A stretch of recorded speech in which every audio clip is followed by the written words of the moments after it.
Саламатсыздарбы, урматтуу көрөрмандар.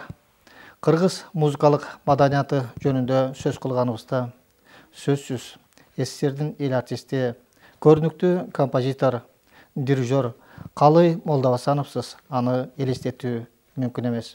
Бүгүн сиздерге композитордун калемине таандык концерттик программаны сиздерге сунуштап жатып, көрсөтүүгө Кыргыз композиторлор союзунун төрагасы Турдубек Чокиевти чакырган элек. Агай, анда ушул улуу залкар композитордун кыргыз музыкалык маданиятына, профессионалдык музыкасына тийгизген ролу жөнүндө айтып өтсөңүз. 20-жылдын залкар композитору ушу калаага эскерип, мына кыргыз телевидениясы бир жакшы самал кулап турсаңар, анын үстүнө мен угушумда жанагы ушул агайдын 60-жылдыгындагы кечесин архивден таап алып чыгып, ошону да бир жолу элдин алдына алып чыгалып атышат. Анын үстүнө андан бери бир 20 жылдан ашык өтүп кетиптир. 20 жылда өзүнчө эле бир муун алмашты. Анан ошол муун кийинки жаш муундар ошо Калый агага окшогон залкарлар жөнүндө маалыматы аз болуп калды. Буга бир абдан кызыгып, ошонун аркасынан түшкөндөр эле билбесе, көпчүлүгү билбейт. Ал эми биздин радиодо, телевидениеде болобу, кинолордо болобу, атүгүл драмалык спектакльдерде, ошо мына фондо жөргөндөрдө Калый агайдын музыкасы дайыма жаңырып турарын жаштар көп биле бербейт да. Эң эле жөнөкөй мисал келтирейинчи, бизде күнүгө радиодон эртең менен Манас маалы деп бир 9-8дерден кийин радиодон дайыма Манас берет. Мына ошол жерден жанагы Калый агайыбыздын Манастын кошунда деген баягы бир симфониялык сүрөттөмөсү бар да, ошо дайыма коштоп турат. Негизи эле Манас темасы боюнча кайсы сөз, кайсы тема сөз болбосун, уктурлар болбосун, радиодон мен көп угам да, сөзсүз ушул Манастын кошунда менен коштолуп турат да. Ушул эле демек бул адамдын жанагы ошондой залкар Манас темасын ушунча деңгээлге алып чыгып, ушунча жылдан бери жанагыдай пайдаланып келаткан эле бул эмне деген айтып турат. Бул мен бир эле четин айтып атам да. Ал эми андан ары тереңдеп кетсек, бул залкар композитордун эң алгачкы ири көлөмдөгү чыгармасынан баштайчы, бул Куйручук. Окунев экөө бир көлөмдүү чыгарма, балет, биринчи балет ошол да, Окунев деген композитор менен биригип жазган. Бирок кийин ал киши өзүнчө кайра жалгыздап иштеп, кошумчалап, алымчалап кайра иштеп чыккан. Анан автордук укугу бунун кишиники абдан зор да бул жерде. Ошол музыкасын алсак деле, ошол эле эми ошого чейин мындай ырлары бар болчу. Анан бирок романстар жана ырлар, анан бирок ошол биринчи эле балет жазгандан баштап Молдобасановдун өзүнүн чыгармачылык стили, өзүнүн жанагы жүзү, тим эле музыкалар башталганда биринчи эле аккордтон эле мына Молдобасановдун музыкасы экен деп билип коесуң да, ушунчалык. Анткени ошончолук мындай таанымал болуу, биринчи эле аккордтон, биринчи болбосо 3-4 аккордтон тиги тактыдан кийин дагы композиторду таанып коюуга жетишиш деген бул оңой нерсе эмес да. Мун үчүн абдан баягы өзүнө гана тиешелүү, өзүнүн жанагыдай жазма же болбосо ой жүгүртүү, музыкалык ой жүгүртүү өзгөчөлүгү болуп жаралыш деген бул чоң талантка гана мындай тиешелүү нерсе деп эсептейм да. Ошол үчүн мына кайсы музыкасын албайлы, жанагы Саманчынын жолун алабызбы, же кийинки акыркы балети жанагы Манкурт жөнүндө баянды алалыбы, ар бир кичинекей эле бир үзүндө эле башталганда эле бул Молдобасанов музыкасы экенин билип турасың да. Ал эми мен жана бу жерде же болбосо кантаталарын алсак, же болбосо симфониялык бийлери бар болчу. Абдан ошо симфониялык бийлер да бизде мына берекил ар кандай өкмөттүк майрамдарда, аянттарда көп аткарылып жүрдү. Анан эми ошунчалык мындай таанымал болуп, жанагынтип музыкасын таанымалга жетиш бул ар бир эле композиторго мындай келе бере турган бакыт эмес да. Анан бул киши бул жагынан ошонун таланттын зорлугу, күчтүгү ушул жерде да. Анан буга эмне, кандай бир эмнеден улам ушунчалык мына залкарлыкка эмне түрткү болуп, кандай бир жол менен келди да дегенге мен бир нерсени айтат элем. Бул кишинин баягы канында бар, гени деп коет го орустар. Бул кишинин атасы чоң Манасчы болгон. Кыргыз Республикасынын эл артисти болгон Молдобасанов атабыз. Анан бу Калый агабыз бала кезинде эле үйдө жүргөн, үйүндө жүргөндө булардын үйүнө Маласан атабыздын үйүнө абдан залкарлар көп кетишкен. Жана Калык атабыз, Жолосо Муса сыяктаган ошол убакта элди шайырлар деп койчу. Ошолор абдан көп келип, көп ушул мен бир нерсени салыштырам да ошолорду көргөндө. Орустардын Магучи Кушка деген бир композиторлордун тобу бар да.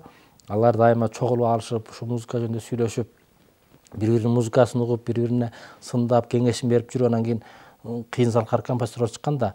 Ошол эле сыяктуу ошол убакта дагы бу Кыргызстарда дагы ошентип жанагыдай ошол Магучи Кучкага окшоп жанагы залкарлар топтолуп алып, бир үйгө отуруп алышып, ушундай сон нерселерди сүйлөшүп, чыгармачылык байланышты болушкан да. Анан ошонун баары ошо кичинекей бала кезинде үйдө жүрүп, ошонун баарын мына сиңирип алган да. Ошон үчүн жана комузчу, күү болобу, акындардын айтышынын тематикасы болобу, өзгөчө Манастын темалары Калык агабыздын музыкасында абдан терең сиңип, терең орун алган да. Анан мына ошондой жана Манастын руху деп атпайсызбы, духу деп атпайсызбы, мына ошолор бул чыгармаларга терең орун алып, мына чыгармачылык жагында көтөрүп чыкканын да ушундан деп ойлойм да. Турдубек агай, мына ушул жерден сөзүңүзгө кыстырмада жана кыргыз музыкасы жөнөкөй комуздан улуу ушундай чоң симфониялык чыгармага чейин келип жетти деп айтып калабыз. Мына ушул жолду ушул Калый агабыз басып өткөн да өзү, чынында. Балеттик чыгармалар, үйлөнмө аспаптарга, жанагындай кыл аспаптарга, оркестрине, операга, балетти мына ушулардын баарын дүйнөлүк деңгээлге жеткиргенге ушул адамдын эмгеги зор болуш керек да. Эми Калый агайдын кыргыз музыкасына сиңирген эмгеги баягы өзүбүздүн эле ич арада эле эмес, бул эл аралык аренага алып чыгууда дагы абдан зор да. 1974-жылы коюлуп, анан эле тез эле ошол аранын ичинде мамлекеттик сыйлыкка татыктуу болгон. СССРдин мамлекеттик сыйлыгында.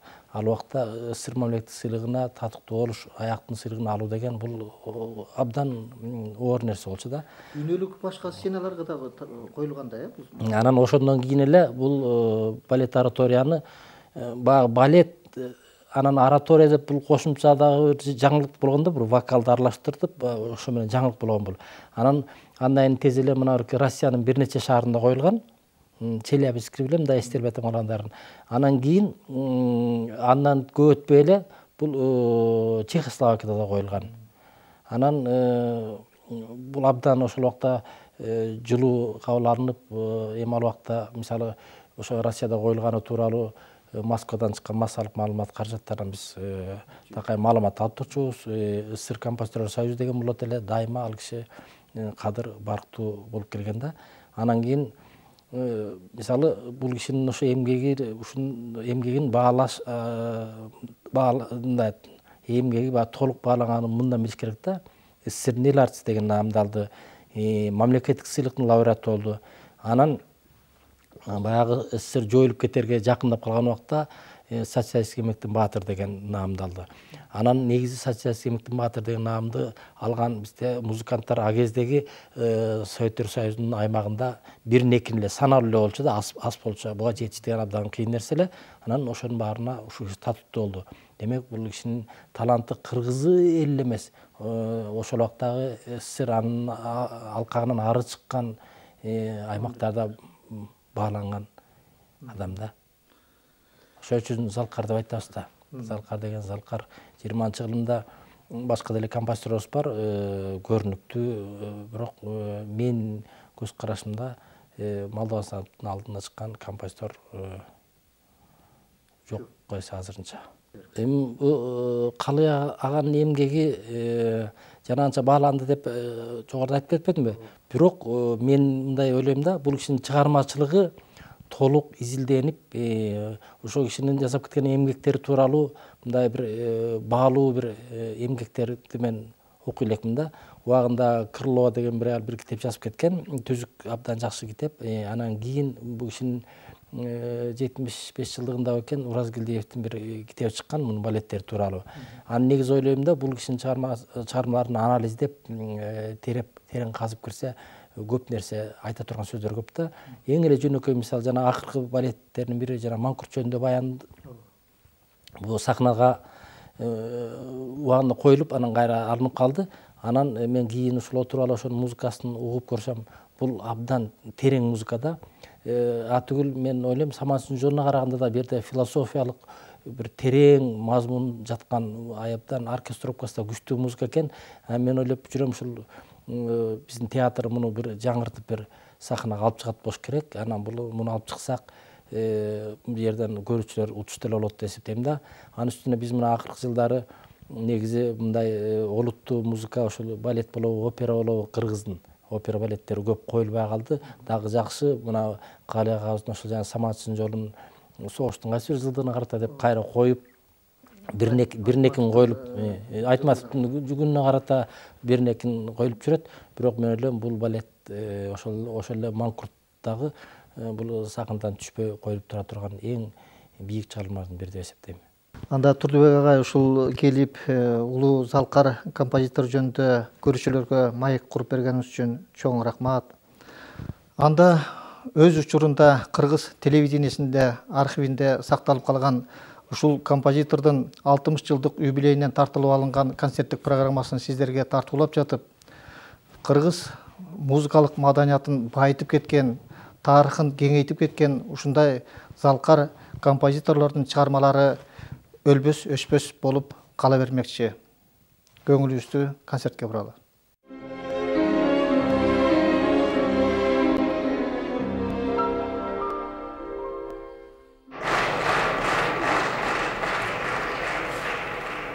Mına bugün men oşo 60 yıldın içindeki sınavdan ötüp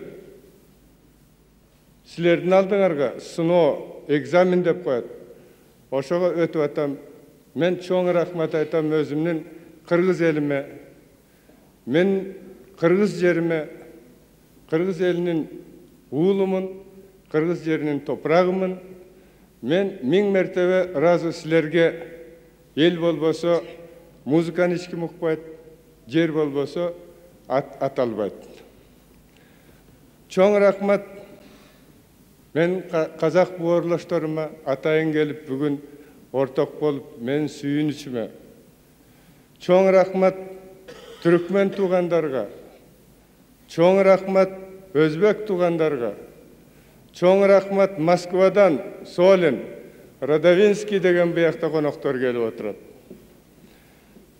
Emi şul 60 yıldık sınavda menin çıgarmacılık jagım elime kiçine jürөгүн eritse anda menin oyum orundan çıktı.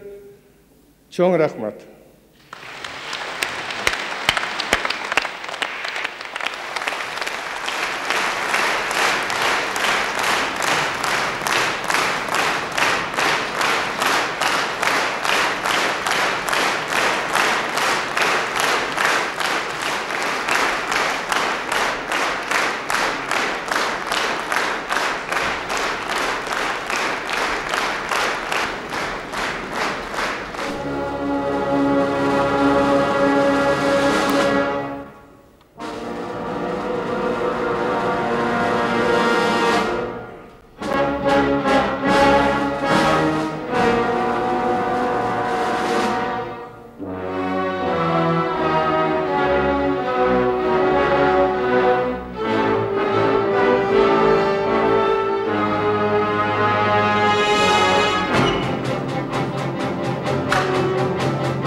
gözümde sultanım sökün sözüme sızasa sende yüreğime sırdaşkın gerek özüme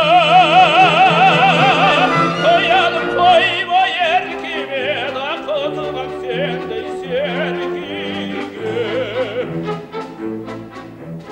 canım bu yaşlık kezinde can aşkın gerek özüme Çaraşıp turan yüreğime Canlıdan canlara gözüme Akılım koyma yerkime da aşığım sende serkime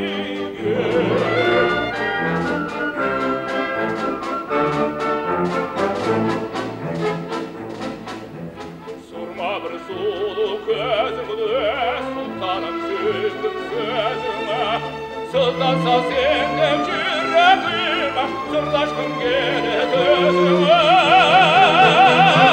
Akılım koyma yerkime da aşıkmın sende serkime